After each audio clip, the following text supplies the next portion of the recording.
빌립보서 4장 10절에서 13절 말씀 가지고 하나님 말씀 증거하겠습니다. 나누실 은혜의 제목은 자신감 있는 사람, 자신감 있는 사람이라는 제목으로 하나님 말씀 증거하겠습니다. 자신감이란 단어는 어떤 일을 스스로의 능력으로 충분히 감당할 수 있다고 믿는 마음이라고 사전에 나와 있습니다. 어떤 일을 스스로의 능력으로 충분히 감당할 수 있다고 믿는 마음. 그런데 이 자신감은 어떤 면에서 긍정적인 면과 부정적인 면을 가지고 있습니다. 긍정적인 면은 어떤 일을 할 때 자신감으로 일을 잘 처리하고 성공적으로 일을 추진하게 해줍니다. 부정적인 면은 자신을 너무 믿음으로 충분히 노력하지 않고 준비하지 않고 실패할 가능성이 아주 많습니다. 이렇게 자신감이란 긍정적인 면과 부정적인 면을 동시에 가지고 있습니다. 오늘 우리는 자신감의 긍정적인 면을 많이 묵상하고 여러분과 나누어 보려고 합니다. 하나님은 구약성경의 여호수아에게 자신감을 북돋우며 이렇게 말씀하셨습니다. 여호수아 1장 6절 7절 가고 담대하라. 내가 그들의 조상에게 맹세하여 그들에게 주리란 땅을 이 백성에게 차지하게 하자. 오직 강하고 극히 담대하여 나의 종 모세가 내게 명령한 그 율법을 다 지켜 행하고 우로나 좌로나 치우치지 말라. 그리하면 어디로 가든지 형통하리니. 여호수아는 모세를 이은 이스라엘의 지도자로서 자신감을 심어주는 하나님을 볼 수 있었습니다. 하나님은 자신감뿐만 아니라 율법을 다 지켜서 우로나 좌로나 치우치지 않는다면 어디로 가든지 형통할 것이라고 지도자의 방법까지 알려주고 있습니다. 우리가 세상을 살아갈 때 자신감이 중요합니다. 자신을 과신해서는 안 되지만 자신이 어떤 일을 할 수 있을 정도로 충분히 능력이 있다고 믿고 일을 시작하는 것이 중요합니다. 그런데 신앙의 세계에서는 좀 이야기가 달라집니다. 우리는 자신을 믿어서는 안 되고 하나님을 믿어야 합니다. 친히 예수님께서 인간의 몸을 입고 이 땅에 오신 이유는 우리를 구원하시기 위해서지만 한 인간으로서 어떻게 살아가야 하는지를 보여주기 위함입니다. 예수님이 우리가 삶을 어떻게 살아가는지에 대한 우리의 모델입니다. 예수님이 자신의 사명을 자신감 없이 나약하게 어쩔 수 없어서 하셨습니까? 아닙니다. 예수님은 늘 자신의 사명을 생각하시면서 자신감 있고 담대하게 살아가셨습니다. 제가 고등학교 입시 시험을 준비할 때 중학교 3학년 때 교회에서 입시생들을 위해서 선물을 줬어요. 근데 그 과자 봉지, 초콜릿, 거기 무슨 떡 같은 걸 줬어요. 근데 거기 안에 글씨가 성부를 줬는데 빌립보서 4장 13절을 줬어요. 그래서 부천고등학교는 부천에서 시험 보고 들어가는 학교거든요. 자신감이 없었어요. 근데 그 성경구절을 보면서 매일 그 성경구절을 읽고 암송하고 빌립보서 4장 13절 내게 능력 주셔서 내가 모든 것을 할 수 있다. 한 달 동안 그 말씀을 아침 저녁으로 묵상하고 생각하면서 자신감을 얻었어요. 말씀으로 자신감을 얻는 거예요. 그 자신감을 하기 위해서 어느 것을 성취하기 위해서 몇 번을 우리가 암송하고 자신감을 얻습니까? 희수가 부천에 와서 그의 여름에 대전 할머니 수양에 갔는데 그때까지는 못 썼어요. 막 부르고 막 하고 막 비비 걷다가 대전 할머니 수양에 갔는데 문을 잡고 장롱이가 붙박이장을 잡고 탁 일어났어요. 그때 희수의 탁 웃고 해맑은 그 자신감 넘치는 얼굴 지금도 생생해요. 일어났다 섰다 이거죠. 그때까지 못 썼어요. 1년 정도 지나니까 쓰더라고요. 태어나서 1년 정도 되니까 대전 할머니상에서 그때를 못 잊어요. 그때 막 자신감에 넘치는 환하게 웃는 그 아이의 모습, 희수의 모습을 보면서 야 지금도 안 잊어요. 자신감만 거기 떠올라요. 나는 자신 있다 이거지. 걸어다닐 자신이 있고 자신감의 예화를 두게 했습니다. 어떠세요 여러분? 여러분 스스로 자신감에 넘치던 것을 한번 기억해 보십시오. 여러분 설교를 같이 들어보십시오. 예수님도 우리에게 자신감을 격려해 주고 있습니다. 요한복음 16장 33절에 이것을 너에게 이르는 것은 너희로 세상에서 평안을 누리게 하려 함이라.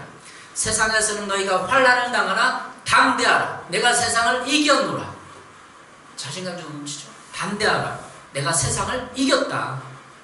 반면에 마귀는 우리를 죽이고 멸망시키려고 우리의 자신감을 떨어뜨리고 낙심시킵니다. 마귀는 날마다 우리 주위를 서성이고 우리가 자신감 있고 담대해지는 것을 싫어합니다.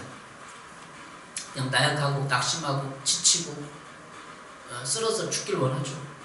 마귀는 우리가 항상 낙심하고 자신감 없도록 영향력을 행사하고 방해합니다. 마귀는 우리가 나약해지기를 바라고 그래서 삶을 포기하라고 부추깁니다. 마귀는 우리에게 자신감을 잃게 하며 살아갈 힘을 빼앗고 자살하게 만듭니다. 이게 마귀가 하는 일이에요. 요한복음 10장 10절에 이렇게 말하고 있어요.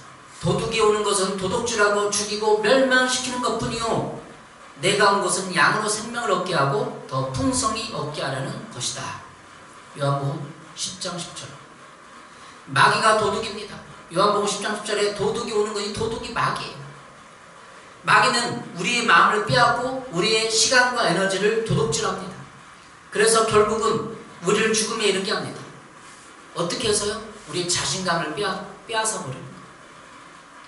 그런데 예수님 우리에게 용기와 자신감을 심어주고 인생을 풍성하게 살아가게 하고 우리의 사명을 이루도록 합니다. 이제 자신감이 얼마나 중요한지를 알았을 것입니다. 마귀가 우리한테 내면에서 마음에서 일으키는 건 자신감 빼앗아 가는 거예요. 너는 할 수 없다. 너는 살아갈 가치가 없다. 넌 죽어라. 계속 사람들과 환경과 이 모든 것을 위해서 우리를 부추기고 삿대질하는 게 마귀의 역할이에요. 그러니까 얼마나 자신감이 중요합니까? 우리는 자신감 있는 사람 되기 위해서는 어떻게 하는 것입니까? 오늘 본문을 통해서 자신감 있는 사람은 어떤 사람이고 자신감을 갖기 위해서는 어떻게 해야 하는지를 여러분과 함께 나누어 보도록 하겠습니다. 첫 번째로 자신감 있는 사람이 되기 위해서는 어떠한 형편이든지 자족하는 것을 배워야 합니다. 자족. 오늘 본문 빌립보서 4장 10절 11절입니다. 내가 주 안에서 크게 기뻐함은 너희가 나를 생각하던 것이 이제 다시 싹이 나미니 너희가 또한 이를 위하여 생각을 하였으나 기회가 없었느니라. 내가 궁핍함으로 말하는 것이 아니라 어떠한 형편인지 나는 자족하기를 배우노라. 사도 바울이 하는 얘기. 나는 궁핍함으로 말하는 거야. 지금 현재 상태는 궁핍하다는 거야. 돈이 없다는 거야. 거지가 없다는 거야. 그런데 사도 바울은 어떠한 형편인지 나는 자족한다. 10절부터 사도 바울이 그동안 자신에게 물질적 도움을 준 빌립보 성도들에게 감사의 말을 적고 있는데 빌립보 성도에게 전달해준 선물과 그 선물에 깃든 것에 대해서 말하고 있어요. 먼저 사도 바울은 빌립보 성도들의 호의에 크게 기뻐하고 있습니다. 물론 이 기쁨은 물질적 지원과 호의뿐만 아니라 빌립보 교인들이 신앙 안에서 굳게 서서 이제 다른 사람들을 도울 수 있을 만큼 영적으로 성숙한 데 따른 넘치는 기쁨이었습니다. 또 사도 바울은 이런 기쁨과 감사의 표현을 표현하는 것이 현재의 자신의 궁핍함을 해결하는 목적이 아님을 말하고 있어요. 그러니까 내가 이렇게 감사하고 너무 기뻐하는 것은 당신들이 나를 도와줘서 그렇다. 그런 일차적인 문제가 아니라는 거죠. 바울은 바로 영적인 부유함에 대해서 관심이 많았습니다. 바울은 외부의 어떤 환경에도 영향을 받지 않는 평안과 감사의 방법을 배웠다고 고백하고 있습니다. 내가 궁핍함으로 말하는 것이 아니라 어떤 형편인지 나는 자족하기를 배웠습니다. 자신있게 얘기하는 거예요. 궁핍함으로 말하는 거, 가난하다는 거, 사실 돈이 없다는 거예요. 그럼에도 영적인 부유함으로 기뻐하고 있는 거예요. 바로 이처럼 모든 형편을 초월하여 평안함 속에서 자족할 수 있다는 것은 부유하신 예수 그리스도와 영적으로 연합되어 있었기 때문이었습니다. 자족이라는 단어 헬라어는 스스로 만족시킴을 의미합니다. 스스로 만족시킴.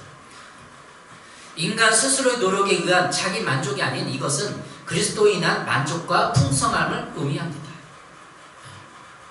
그러니까 유교, 도교에서 말하는 유유자적하고 아무것도 소유하지 않게 즐겁고 행복하게 지는 도교적인 그런 게 아니에요. 도교적인 영성이 아니에요.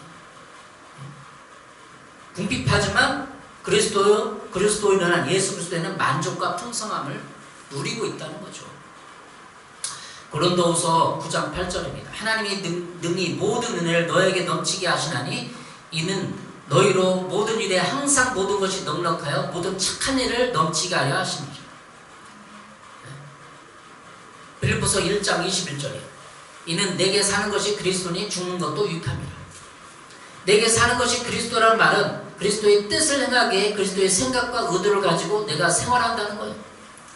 모든 일이 항상 넉넉한 것이 하나님의 뜻입니다. 고린도서 9장 8절에 항상 모든 것이 넉넉하여 모든 착한 일을 넘치게 한다는 거예요. 여러분 우리 삶 어때요? 항상 모든 것이 넉넉한가요? 근데 사도 바울은 고린도서 8절에 항상 모든 것이 넉넉해서 착한 일을 할 수 있다는 거죠. 그래서 넉넉함으로 모든 선언을 하는 것이 내 안에서 그리스도가 사는 것입니다. 그러면 어떠한 형편인지 자족하기를 배울 수 있습니다. 이 자족하기는 내가 필요하면 하나님이 원하시면 할 수 있다 자신감부터 채워지는 거죠. 이번에 아는 필리핀 선교사님이 페이스북을 통해서 연락이 왔습니다. 페이스북을 할 만해요. 때로는 거의 20년 만에 만났습니다. 하늘숲교회 방문해 주었어요. 좋은 교제를 하고 헤어지는데 헌금과 희술비에 쓰라고 헌금을 하고 가셨습니다. 선교사님인데 제가 뭔가 준비해야 되지 않느나 5만원 정도 넣어서 선교사님 드려야 되는데 미안한 마음이 있는 거예요. 다음에 드리겠다고 계좌번호 놓고 가니까 안 하는 거예요. 계좌번호 그러지 말라고. 그러니까 희수가 하버릇다 등록비가 없었는데 하나님이 예비된 것으로 채우시고 넉넉히 채우시는 것을 보게 되었습니다. 하나님이 이렇게 재정뿐만 아니라 많은 부분, 우리의 필요한 부분을 채워가십니다. 예전에 교제했던 목사님도 개척교회를 해보니까 하나님의 재정이 채우는 거의 기적에 가까운 것을 많이 보았다고 합니다. 우리가 평생을 살아갈 때 월급 300만, 500만원 가지고 그 안에 살아가면 기적을 못 채워요.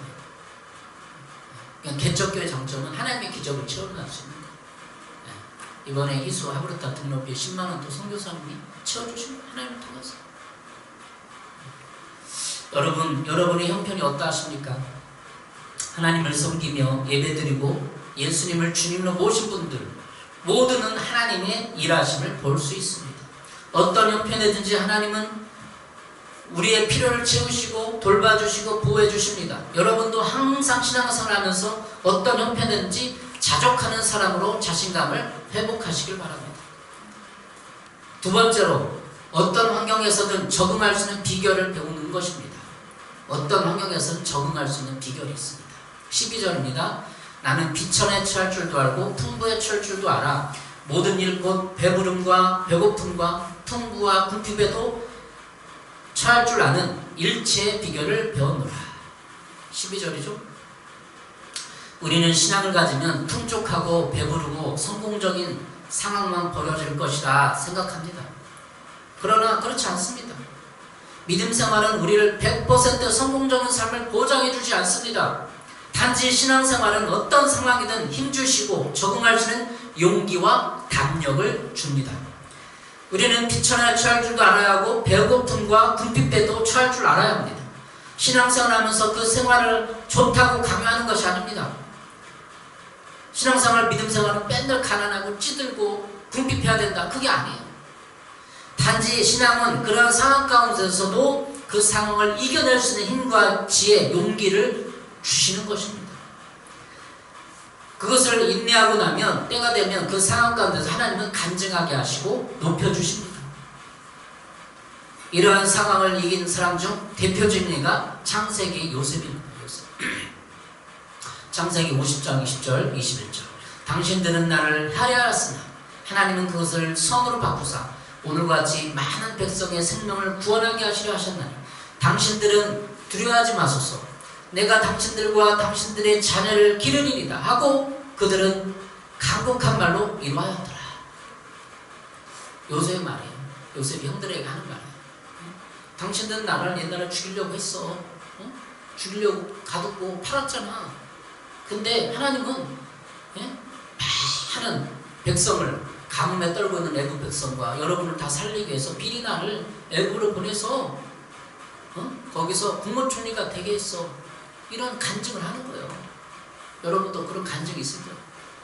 하나님 나를 개척교회에 한 7년 동안 놔뒀는데 하나님이 유명하게 해갖고 좀 유명해지면 좋겠어요. 개척교회 7년 하니까 힘들어. 그래서 요셉처럼 하나님께 영광 돌리는 날이 있으면 좋겠어요. 저도 이 요셉이 아이였을 때 형들의 미움을 받았습니다. 형들의 미움을 받았어요. 왜냐하면 아버지 야곱이 요셉만을 사랑했기 때문에. 요셉에게는 귀한 채색을 입히고 다른 형들은 보통 옷을 입히고 많이 사랑해 주었기 때문에. 야곱의 형제들 12명이 있어요. 12명 중에 요셉이 막내 11번째. 요셉은 여러 이유로 편애를 받아 형들의 미움을 받고 애굽의 노예로 팔려갔어요. 형들에 의해서. 바로 이복 형들에 의해서 돈을 받고 팔려간 겁니다. 이복 형들이에요. 그러니까 배가 다른. 엄마가 4명이 나대. 4명. 형들은 요셉이 짐승에 찢겨 죽였다고 짐승피를 붙여서 아버지 야곱을 속입니다. 그런데 우여곡절 가운데 요셉은 애굽의 부모충리가 돼서 사람들이 부러워하는 자리에 가게 되었어요. 요셉은 어떤 형편이든지 하나님을 섬긴 신앙인으로 어떤 환경이든지 적응할 수 있었습니다. 여기가 중요한 적응이에요. 적응. 노예로 팔려가도 적응하고, 노예 상태로 애굽의 신하 보디발 집에서 노예 생활을 하였고 그곳에서 잘 적응했습니다. 그리고 보디발 장군은 요셉을 가정총무로 삼았어요. 그는 애굽어를 열심히 공부했고 일을 열심히 했고 성실히 수행했습니다. 그래서 그 보디발 집의 노예들 중 50명의 노예를 최고로 인정받았어요. 제가 생각한 보디발 집의 노예가 한 50명은 됐을 것 같아요. 50명으로 나온 적은 없어요. 생각한 50명 정도 돼. 그 중에서 수석 노예 최고로 잘하는. 애굽어도 능통해. 애굽어를 얼마나 공부했어요. 우리 고등학교 때 성문 기본영어, 성문 종합영어 막 배우듯이 막 달달달 배우시. 요셉이 애굽어를 달달달 외워갖고 그래서 요즘에 막 영어 공부를 하고 싶어요. 세계를 돌아다니고 싶어요. 속에서 주는 마음으로 영어를 많이 공부하고 싶어요. 어쨌든 이 요셉이 애굽어를 열심히 공부하고 열심히 살았다는 거예요. 적응했다는 거예요. 가정의 모두를 도맡아는 가정 총무가 되었습니다. 그리고 보니까 보디발의 아내의 모함으로 감옥 생활을 해요. 감옥에서 적응 잘해. 보통 같았으면 억울해하고 내가 왜 감옥에 왔어. 세상을 원망하고 그런 사람 많잖아요. 우리 교인들 많이 왔다 갔잖아요. 세상 원망한 사람 많아. 내 처지를 진짜 많아. 목회해보니까 진짜 많아. 부모 탓하고 감옥 탓하고 부모 내가 어렸을 때 흙수저인 걸 탓하고 원망하고 찌들어서 가난해 찌들어 그렇게 사는 사람 많아요. 목회해보니까 신앙을 좋게 받는 사람 적어. 감사하고 주님 섬기고 위대할 것이고 성공할 것이고 그렇게 바른 사람 적더라고요. 목회해보니까. 근데 요셉은 달라서 노예 생활도 적응 잘해. 감옥 생활인데도 원망을 안 해. 불평을 안 해. 참 대단해. 요셉. 우리 희수를 요셉으로 할까요? 네. 저는 제가 중고등학교 때 청년 때 내가 스스로 요셉이라고 생각했어. 나는 요셉같이 살 거야. 근데 하나님 많이 안 높여주더라고요. 하여튼 어려움을 많이 당했어요. 그래서 요셉처럼 생각을 했기 때문에 억울함도 좀 당했어요.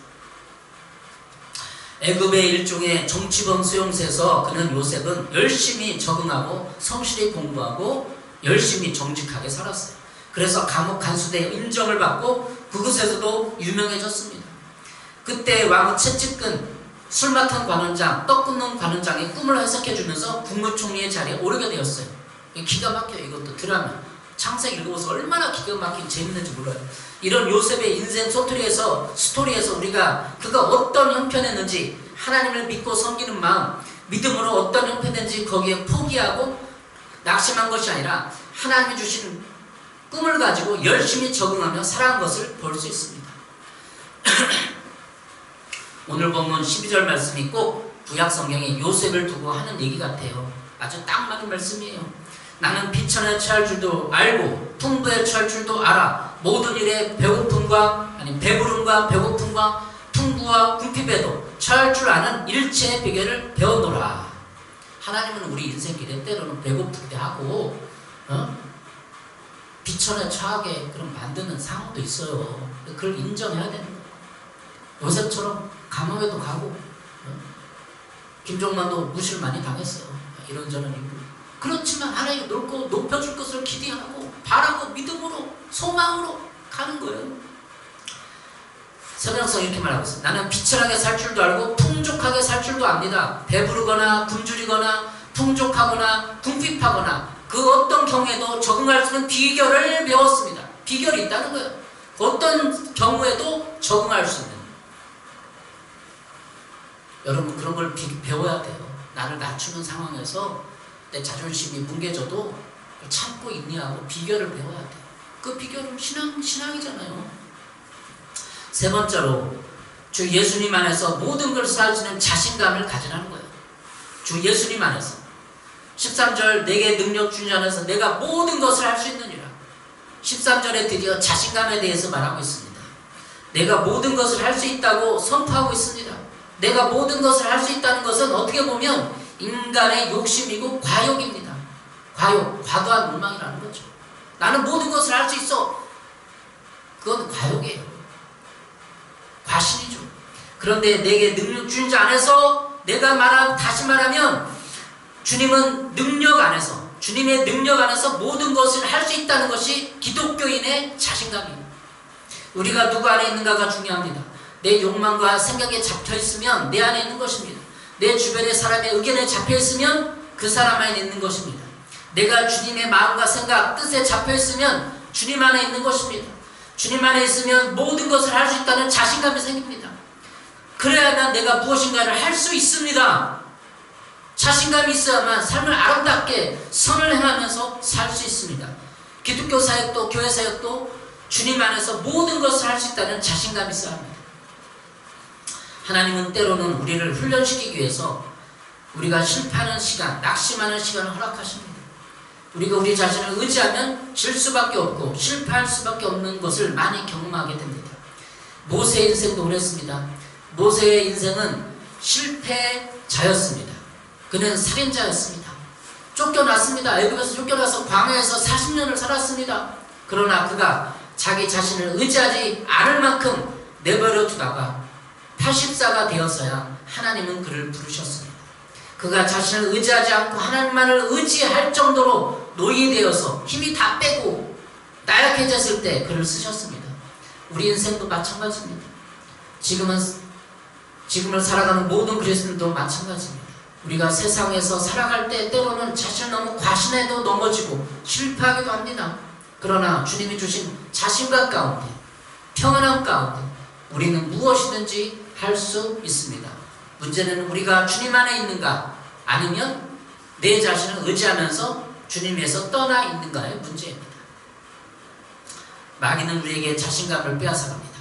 그러나 주님은 우리에게 긍정적인 자신감을 심어주고 일하게 하십니다. 복음사역, 복음 전도사역도 그렇습니다. 성령 하나님도 우리 안에서 늘 평안함과 자신감을 주십니다. 기도해보세요. 찬양해보세요. 자신감이 넘쳐요. 여러분의 환경이 어떠하든지 하나님은 우리를 천국 갈 때까지 하나님을 믿고 따르며 우리에게 긍정적인 자화상과 자신감을 주심을 기억하시기 바랍니다. 이사야 41장 10절입니다. 두려워하지 말라. 내가 너와 함께함이라. 놀라지 말라. 나는 내 하나님이 됨이라. 내가 너를 굳세게 하리라. 참으로 너를 도와주리라. 참으로 나는 의로운 오른손으로 너를 붙들리라. 참으로 너를 도와주리라. 이 말씀으로 위로를 받고 여러분도 위로를 받으세요. 저도 위로를 받아요. 도와줄 사람은 하나님이 도와줍니다. 참으로 너를 도와주리라. 참으로 나의 의로운 손으로 너를 붙들리라. 다시 한번 하나님의 우리를 격려하시고 말씀을 듣고 자신있게 살아가시길 바랍니다. 내게 능력 주신 자 안에서 내가 모든 것을 할 수 있다. 내게 능력 주신 자 안에서 나는 할 수 있다. 할 수 있다. 군대에서 훈련받을 때 낙하 훈련 받고 뭐 할 때 할 수 있다. 10번 고치고 수학 줄고 하잖아요. 때로는 낙심되고 지칠 때 우울해질 때 여러분 스스로 소리 지르고 할 수 있다 하고 외쳐야 돼요. 교회에서 그렇게 해보세요. 집에서 그렇게 하나요? 괜히 우울해지고 낙심될 때 적적할 때 보병함성 기독교 함성 주여 삼쳐가고 내게 능력자 난 모든 걸 할 수 있다 선포를 합니다. 예전에 조영기 목사님 설교를 많이 들었는데 조영기 목사님 상담해주고 하도 우울하고 낙심하고 그런 사람한테 상담 어떻게 하냐면 이 빌립보서 4장 13절, 이사야 40장 10절을 100번씩 쓰라는 거예요. 100번씩 쓰고. 그러니까 일주일 만에 그 병이 다 나았다는 깨끗이. 그러니까 이것을, 이 말씀을 붙들고 계속 암송하고 내 생각에서 뇌이고 선포를 해야 우울증에서, 낙심에서 벗어날 수 있는 거예요. 내게 눈묻지 않아서 나는 모든 것을 할 수 있다. 모든 것을 할 수 있다. 시작해보자. 그리고 여러분 도전하면 안 될 것이 없습니다. 주님이 도와주시니까. 사실은 여러분에게 선포하는 말씀은 저에게도 하는 말씀이에요. 요즘에 자신감이 없어졌어요. 그래서 빌립보서 4장 13절을 저도 다시 되네. 할 수 있다. 하면 된다. 해보자. 주님이 도와주신다. 이게 신념이 아니고 믿음이지. 제가 때로는 초등학교 때 신념의 힘이라는 책을 봤어요. 근데 신념을 가지고도 많이 할 수 있어요. 근데 기독교 믿음은 주님이 실제하시고 주님이 실제로 돕고 있었고 천사를 통해서 파송하여 우리를 돕고 있어요. 받아들여. 믿음으로. 믿음의 법칙으로 도전하시기 바랍니다. 그래서 여러분의 삶이 복되고 항상 자신감이 충만하고 그래 하나님 일을 맡기는 거예요. 낙심하고 절망하는데 하나님 일을 안 맡기는 거예요. 여러분에게 하나님이 많은 일을 맡겨서 전 세계를 돌아다니면서 복음 사역하는 여기 남성 두 분인데 5년 후에는 쫙 우리가 러시아, 우즈베키스탄 이런 데가 서로 유럽을 여행하면서 복음 증가할 거예요. 선포, 그게 비전이죠. 전 세계를 돌면서 복음 선포하는 게 비전이에요. 동참하시겠습니까? 자신감. 해외여행도 안 가면 어떻게 해외여행 가면서 선교도 하고 그래야지. 그렇게 되기를 바랍니다. 기도하시겠습니다. 하나님 감사합니다. 자신감이 넘치니 감사합니다. 주신 능력이면 모든 것을 할 수 있습니다. 본과 능력, 착한 일도 할 수 있습니다. 우리에게 그런 능력을 주셔서 살아가게 하시고 주를 의지하면서 변화되게 하여 주시옵소서. 예수님의 이름으로 기도했습니다. 아멘.